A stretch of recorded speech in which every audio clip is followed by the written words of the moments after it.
लोणार शहर व परिसरातून रात्री आणि पहाटेच्या सुमारास मोठ्या प्रमाणात अवैध रेती वाहतूक सुरू असल्याचे वृत्त प्रसिद्ध होताच महसूल प्रशासनाने तात्काळ कारवाई केली।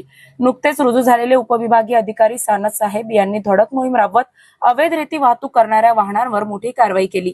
मिळालेल्या माहितीनुसार लोणार परिसरातील मुख्य मार्गावरून महसूल विभागाची नजर चुकवून रेतीची अवैध वाहतूक सुरू असल्याची माहिती समोर आल्यानंतर उपविभागीय अधिकारी सानत साहेब यांनी महसूल विभागाच्या पथकासह मंठा रोड परिसरात अचानक नाकाबंदी केली।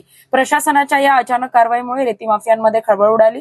कारवाई दरम्यान कोणतीही वैध रॉयल्टी कागदपत्रे नसलेली रेती वाहतूक करणारी वाहने रंगेहात पकडण्यात आली। संबंधित वाहने जप्त करून पोलीस ठाण्यात जमा करण्यात आली आहेत। या धडक कारवाईमुळे तालुक्यातील अवैध रेती व्यवसाय करणाऱ्यांचे धाबे दणाणले आहेत।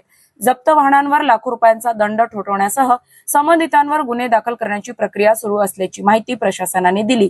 अवैध रेती उपसा आणि वाहतूक करणाऱ्यांची कोणतीही गय केली जाणार नाही असा इशाराही प्रशासनाकडून देण्यात आला आहे। ही कारवाई उपविभागीय अधिकारी सानप साहेब, नायब तहसीलदार मयूर इप्पर आणि ग्राम महसूल अधिकारी सचिन शेवाळे यांच्या पथकाने संयुक्तरित्या केली। अजिंक्य भारत प्रतिनिधी गोपाल तोष्णीवाल।